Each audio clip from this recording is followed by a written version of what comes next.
बोले बाबा भूतनाथ की जय, बोले शिव महापुराण की जय, बोलिए लक्ष्मी नारायण भगवान की जय, बोलिए सद्गुरुदेव भगवान की जय। ओम श्री गणेशाय नमः। ओम श्री परमात्मने नमः। ओम श्री सद्गुरुदेवभ्यो नमः। ओम मातृपितृ कमलाभ्यो नमः।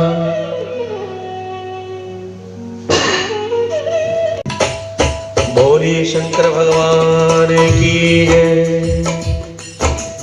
तुम कण कण में समाये हो प्रभु, तुम में जगत समाया है। तुम कण कण में समाये हो प्रभु, तुम में जगत समाया है। तिनका हो या पर्वत हो, ये सभी तुम्हारी माया है। तिनका हो या पर्वत हो, ये सभी तुम्हारी माया है। तुम दुनिया के सब प्राणी में, तुम दुनिया में सब प्राणी के प्रभु जीवन आधार हो। तुम दुनिया के सब प्राणी के प्रभु जीवन आधार हो। नमस्कार भगवान तुम्हें भक्तों का बारंबार हो। नमस्कार भगवान तुम्हें भक्तों का बारंबार हो। श्रद्धा रूपी भेंट हमारी, श्रद्धा रूपी भेंट हमारे चरणों में स्वीकार हो। नमस्कार भगवान तुम्हें भक्तों का बारंबार हो। नमस्कार भगवान तुम्हें भक्तों का बारंबार हो। ओम नमः शिवाय, ओम नमः शिवाय, ओम नमः शिवाय। हर हर बोले नमः शिवाय, हर हर बोले नमः शिवाय, नमः शिवाय, ओम नमः शिवाय, नमः शिवाय, ओम नमः शिवाय। हर हर बोले नमः शिवाय, हर हर बोले नमः शिवाय। हरे राम, राम राम, हरे हरे, हरे राम, राम राम, हरे हरे। हरे कृष्ण, कृष्ण कृष्ण, हरे हरे। नमः शिवाय, ओम नमः शिवाय। हर हर बोले नमः शिवाय, नमः शिवाय, ओम नमः शिवाय। हर हर बोले नमः शिवाय, नमः शिवाय, ओम नमः शिवाय। हर हर बोले नमः शिवाय, हर हर बोले नमः शिवाय, नमः शिवाय, ओम नमः शिवाय, नमः शिवाय, ओम नमः शिवाय। बोलो बाबा भूतनाथ की जय, बोलिए शिव महापुराण की जय, बोलिए लक्ष्मी नारायण भगवान की जय। संत कुमार जी कहते हैं, हे व्यास जी महाराज, अब जिस प्रकार अंधकासुर ने परमात्मा शंभु के गणाध्यक्ष पद को प्राप्त किया था, महेश्वर के उस मंगलमय चरित्र को श्रवण करो।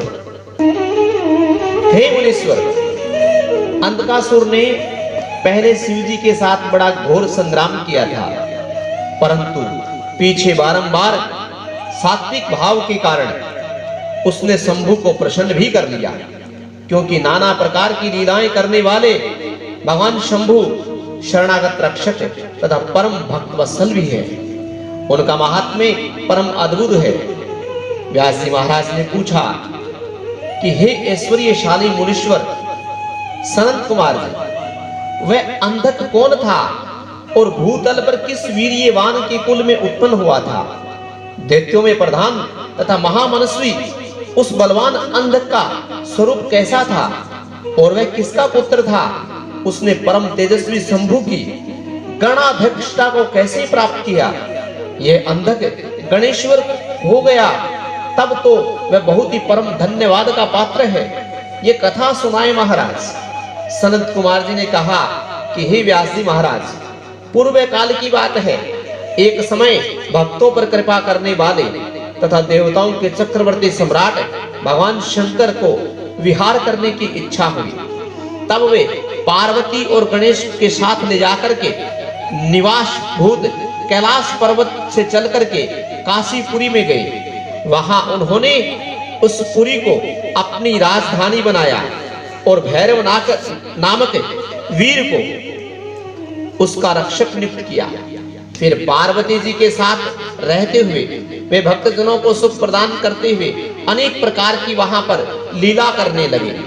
एक समय वे उसके वरदान के प्रभाववश अनेकों वीरा अग्रण्य गणेश्वरों और शिवा के साथ मंदराचल पर्वत के चले गए और वहां भी तरह तरह की क्रीड़ाएं करने लगे। एक दिन जब प्रचंड पराक्रमी कदर्पी शिव मंदराचल की पूर्व दिशा में बैठे थे, उसी समय गिरिजा ने नरम क्रीड़ावश उनके नेत्र बंद कर दिए। उस प्रकार जब पार्वती ने मूंगे स्वर्ण और कमल की प्रभावशाली अपने कर कमलों से हरि जी के नेत्र बंद कर दिए, तब उनके नेत्रों के मूंद जाने के कारण वहां क्षण भर में ही घोर अंधकार फैल गया। पार्वती के हाथों का महेश्वर के शरीर से स्पर्श होने के कारण शंभु के ललाट में स्थित अग्नि ने संतप्त होकर मंद जल पर प्रकट हो गया और जल की बहुत सी बूंदें टपक पड़ी। तदंतर उस बूंदों के एक गर्भ का रूप धारण कर लिया। उससे एक ऐसा जीव प्रकट हुआ जिसका मुख विकराल था। वह अत्यंत भयंकर, क्रोधी, कृतघ्न, अंधा, कुरूप, जटाधारी, काले रंग का, मनुष्य से भिन्न, बेडोला और सुंदर बालों वाला। उसके कंठ से घोर घर घर शब्द निकल रहा था। वह कभी गाता, कभी हंसता, कभी रोने लग जाता तथा जबड़ों को चाटते हुए नाच रहा था। उस अद्भुत दृश्य वाले जीव के प्रकट होने पर शिवजी मुस्कुराकर पार्वती जी से कहने लगे कि हे प्रिय, मेरे नेत्रों को मूंद कर तुमने ही तो यह कर्म किया है, फिर तुम उससे भयंकर भय क्यों कर रही हो? शंकर जी के वचन सुनकर के गौरा हंस पड़ी और उनके नेत्रों पर से उन्होंने अपने हाथ हटा दिए। फिर तो वहां प्रकाश छा गया, परंतु उस प्राणी का रूप भयंकर ही बना रहा और अंधकार से उत्पन्न होने के कारण उसके नेत्र भी अंधे थे। वह वैसे प्राणी को प्रकट होता देख करके गौरी ने महेश्वर से पूछा कि हे भगवान, मुझे सच सच बताइए कि हम लोगों के सामने प्रकट हुआ यह बेडोल प्राणी कौन है? यह तो अत्यंत भयंकर है। किस निमित्त से लेकर किसने इसकी सृष्टि की है और ये किसका पुत्र है?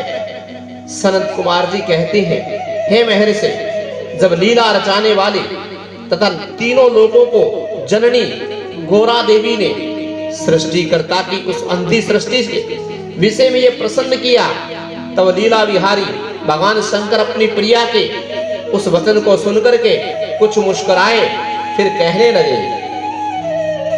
अद्भुत चरित्र वाले रचने वाली अंबिके, सुनो, जब तूने मेरे नेत्र बंद किए उसी समय यह अद्भुत एवं प्रचंड पराक्रमी प्राणी मेरे पसीने से प्रकट हुआ है।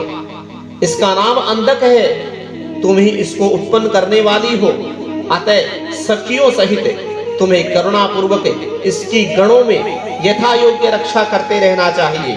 हे आर्य, इसी प्रकार बुद्धि पूर्वक विचार करके ही तुम्हें सब कार्य करना चाहिए। सनत कुमार जी कहते हैं, हे मुने, अपने स्वामी के ऐसे वचन सुनकर के गौरा देवी का हृदय करुणार्थ हो गया। वे अपनी सखियों सहित अंधक की अपने पुत्र की भांति नाना प्रकार के उपायों से रक्षा करने लगी। तदंतर शिशिर ऋतु आने पर दैत्य हिरण्याक्ष पुत्र की कामना से उसी वन में आया हुआ था, क्योंकि उसकी पत्नी ने उसके ज्येष्ठ बंधु की संतान परंपरा को देखकर उसे संतानार्थ तपश्चर्या के लिए प्रेरित किया। वहां वह कश्यप नंदन हिरण्याक्ष वन का आश्रय लेकर पुत्र प्राप्ति के लिए घोर तपस्या करने लगा। उसके मन में महेश्वर के दर्शन करने की इच्छा थी, अतः वह क्रोध आदि दोषों को अपने काबू में करके ठूंठ की भांति निश्चिल होकर समाधिस्थ हो गया। द्विजेंद्र तब जिसकी ध्वजा में वृष का चिन्ह वर्तमान है तथा जो पिनाक धारण करने वाले हैं, वे महेश्वर उसकी तपस्या से पूर्णतया प्रसन्न होकर के उसे वर प्रदान करने के लिए चल दिए और उस स्थान पर पहुंचकर दैत्यवर हिरण्याक्ष से कहने लगे कि हे दैत्यनाथ, अब तू अपने इंद्रियों का विनाश मत कर। किस लिए तूने इस व्रत का आश्रय लिया है? तू अपना मनोरथ प्रकट कर। मैं वरदाता शंकर हूं, अतः मेरी जो तप करता है वह तेरी अभिलाषा होगी, वह सब मैं तुझे प्रदान करूंगा। सनत कुमार जी कहती हैं, हे महेश, महेश्वर ने इस प्रकार सरस वचन को सुनकर के दैत्यराज हिरण्याक्ष प्रसन्न हो गया। उसने गिरीश के चरणों में गिरकर के नमस्कार करके अनेक प्रकार से उनकी स्तुति की। फिर वह अंजलि बांधकर सिर झुकाकर कहने लगा कि हे चंद्रभाल, मेरे उत्तम पराक्रम संपन्न तथा दैत्य कुल के अनुरूप कोई पुत्र नहीं है, इसीलिए मैंने इस व्रत का अनुष्ठान किया है। हे देवेश, मुझे परम बलशाली पुत्र दीजिए। सनत कुमार जी कहते हैं, हे मुने, दैत्यराज के उस वचन को सुनकर के कृपालु शंकर प्रसन्न हो गए और उससे कहने लगे, हे दैत्याधिप, तेरे भाग्य में तेरे वीर्य से उत्पन्न होने वाला पुत्र तो नहीं लिखा, किंतु मैं तुझे एक पुत्र देता हूं। मेरा एक पुत्र है जिसका नाम अंधक है, वह तेरे ही समान पराक्रमी और अजय है, तो संपूर्ण दुखों का त्याग करके उसी को पुत्र रूप में वर्ण कर ले और उस प्रकार से तुझे पुत्र की प्राप्ति हो जाएगी। सनत कुमार जी कहते हैं, हे व्यास जी महाराज, उससे योग कह करके गौरी के साथ विराजमान उन महात्मा भूतनाथ त्रिपुरारी शंकर ने प्रसन्न होकर के हिरण्याक्ष को वह पुत्र दे दिया। इसी प्रकार शिवजी से पुत्र प्राप्त करके वह महामनस्वी दैत्य प्रसन्न हो गया। उसने अनेकों शस्त्रों द्वारा रुद्र की पूजा करके प्रदक्षिणा की और फिर वह अपने राज्य को चला गया। गिरीश से पुत्र प्राप्त कर लेने के बाद प्रचंड पराक्रमी दैत्य संपूर्ण देवताओं को जीत करके इस पृथ्वी को अपने रसातल पर ले गया। तब देवताओं, मुनियों और सिद्धों ने अनंत पराक्रमी विष्णु की आराधना की। फिर तो भगवान विष्णु सर्वात्मक यज्ञमय विकराल वाहरा शरीर धारण करके थुथुन के ऊपर प्रहारों पर पृथ्वी को विदीर्ण करके पाताल लोक से जा घुसे। वहां उन्होंने कभी न टूटने वाले अपनी अगली दाढ़ी से थुथुन के सैकड़ों दैत्यों का कुचुम्बर निकाल करके अपने वृद्ध सदस्य कठोर पाद प्रहारों से निशाचरों की सेना को मत डाला और उस पृथ्वी को अपने वाहरा रूप के उस दांतों पे उठा करके इस पृथ्वी को समस्थित किया।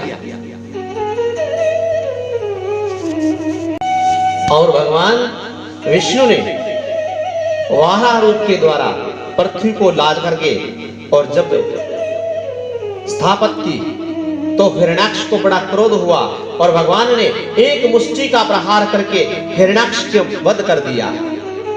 हिरण्याक्ष के मारे जाने पर समस्त देव, मुनि तथा अन्याय सभी जीव सुखी हो गए। सनत कुमार जी कहते हैं, हे व्यास जी, इधर वारा रूपधारी भगवान श्री हरि के द्वारा इसी प्रकार भाई के मारे जाने पर हिरण्याकश्यप शोक और क्रोध में संतप्त हो उठा। श्री हरि के साथ वैर करना तो उसे रुचता ही था, अतः उसने संहार प्रेमी वीर असुरों की प्रजा विनाश करने के लिए आज्ञा दी। तब वे संहार प्रिय असुर स्वामी की आज्ञा को सिर धार्य करके देवताओं और प्रजाओं का विनाश करने लगे। इसी प्रकार जब उस दुष्ट चित्त वाले असुरों के द्वारा सारे देवलोक तहस नहस कर दिया, तब देवता स्वर्ग को छोड़ करके गुप्त रूप से भूतल पर विचार करने लगे। उधर भाई की मृत्यु से दुखी हुए हिरण्याकश्यप ने भाई को जलांजलि दे करके उसकी स्त्री आदि को ढांढस बंधवाया। तत्पश्चात उस दैत्यराज ने अपने लिए विचार किया, मैं अजय अजर और अमर हो जाऊं, मेरा ही एक छत्र साम्राज्य हो और मेरा प्रतिद्वंदी इस संसार में तीनों लोकों में कोई ना रहे। यो धारणा बना करके वह मंदरांचल पर्वत पर चला गया और वहां एक गुफा में अत्यंत घोर तपस्या करने लगा। उसी समय वह पैर के अंगूठे के बल खड़ा रहा, उसकी भुजाएं ऊपर उठी हुई थी, दृष्टि आकाश की ओर लगी थी। उसकी तपस्या से संतप्त होकर के देवताओं का मुख विकृत हो उठा।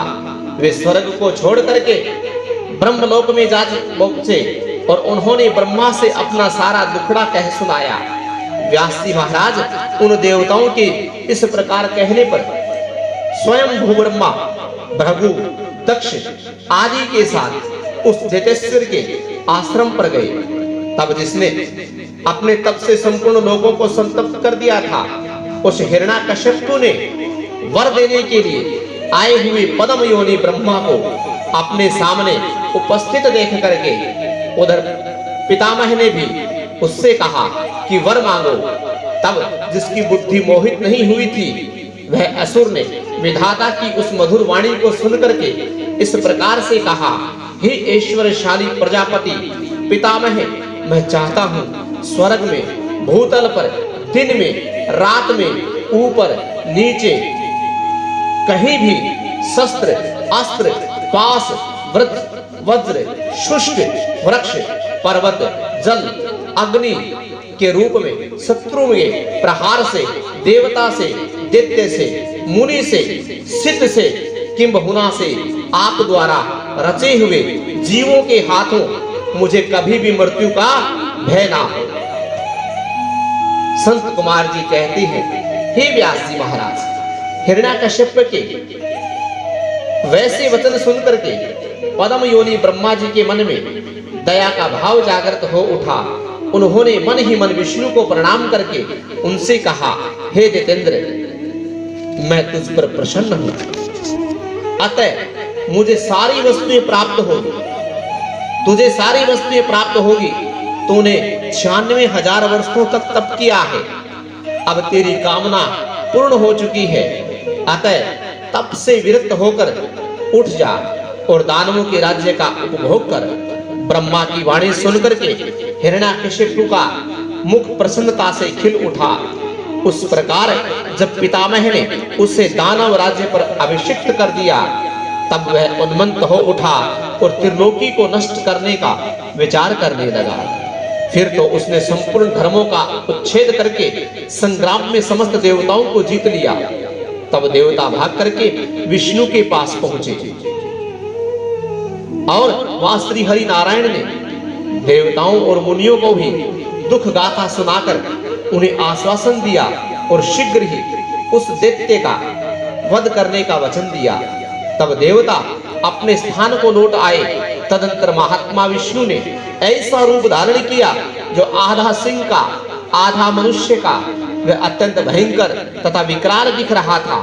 उनका मुख खूब फैला हुआ था, नासिका बड़ी सुंदर थी, नख तीखे थे, गर्दन की जटाएं लहरा रही थी, दाढ़े भी आयुध थे, उनके करोड़ों सूर्य के समान छिटक रही थी और उनका प्रभाव प्रलय कालीन के सदृश था। इसी प्रकार नरसिंह को देखकर सभी दैत्य एक साथ उन पर टूट पड़े। तब अद्भुत पराक्रमी नरसिंह भगवान ने महाबली दैत्य के साथ युद्ध करके बहुतों को मार डाला और बहुतों को पकड़ के तोड़ मरोड़ दिया।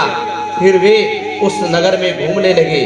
तब उन सर्वमय सिंह को देख करके दैत्य राज के पुत्र प्रहलाद ने राजा महाराज से कहा, यह मृगेंद्र को जन्मजय दिख रहा है, यह यहाँ किस लिए आया है? प्रहलाद ने पुनः कहा, हे पिताजी, मुझे तो ऐसा प्रतीत हो रहा है कि भगवान अनंत है और नरसिंह का रूप धारण करके आपके नगर में प्रविष्ट हुए हैं, क्योंकि मुझे इनकी मूर्ति बड़ी विकराल दिख रही है। अतः आप युद्ध से हटकर इनकी शरण में चले जाएं। इनसे बढ़कर त्रिलोकी में दूसरा कोई योद्धा नहीं। इसीलिए आप इस मृगेंद्र के सामने झुक करके अपने राज्य का उपभोग कीजिए। अपने पुत्र की बात सुन करके उस दुरात्मा ने उनसे कहा, बेटा क्या तू भयभीत हो गया?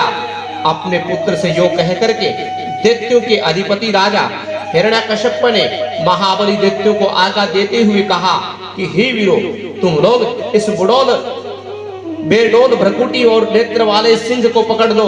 तब स्वामी की आज्ञा से उस मृगेंद्र को पकड़ने की इच्छा से सभी बड़े बड़े दैत्य रणभूमि में घुसे, परंतु जैसे रूप की अभिलाषा से अग्नि में प्रवेश करने वाले पतंगे जलकर भुन जाते हैं, उसी प्रकार वे सब के सब राक्षस क्षण भर में जलकर भस्म हो गए। दैत्यों के दग्ध हो जाने पर वे दैत्यराज संपूर्ण शस्त्र अस्त्र शक्ति सृष्टि पाश अंकुश पातक आदि के साथ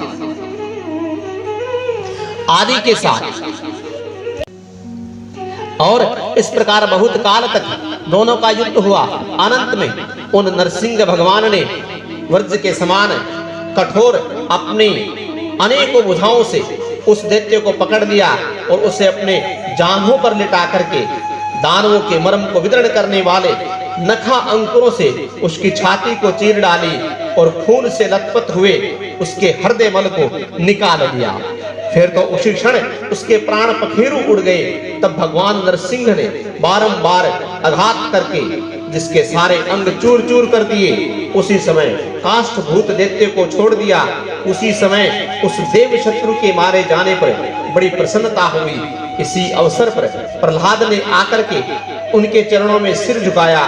तब अद्भुत पराक्रमी विष्णु ने प्रहलाद को बुलाकर उन दैत्य के राज्य पर अभिषिक्त कर दिया और शम अत्कृत गति को प्राप्त हो गए, अर्थात अंतर्धान हो गए। तदंतर पितामह आदि समस्त सुरेश्वर परम प्रसन्न होकर अपना कार्य सिद्ध करने वाले पूजनीय भगवान विष्णु को उसी दिशा में प्रणाम करके अपने अपने धाम को चले गए। हे विप्रवर, प्रसंगवश मैंने रुद्र के अंधक की उत्पत्ति, वाराह हिरण्याक्ष की मृत्यु, नरसिंह के हाथों उसके भाई का विनाश, प्रहलाद के राज्य की प्राप्ति का वर्णन कर दिया। हे द्विज श्रेष्ठ, अब मैं शिव की कृपा से प्राप्त हुए अंधक के प्रभाव का, शंकर जी के साथ उसके युद्ध का और पीछे जिस प्रकार उसके महेश के गणाध्यक्ष की प्राप्ति हुई उस कथा का वर्णन करूंगा। ध्यान से सुनिए। बोलिए शिव शंकर भगवान की जय, बोलिए शिव महापुराण की जय, बोलिए लक्ष्मी नारायण भगवान की जय, बोलिए नरसिंह भगवान की जय।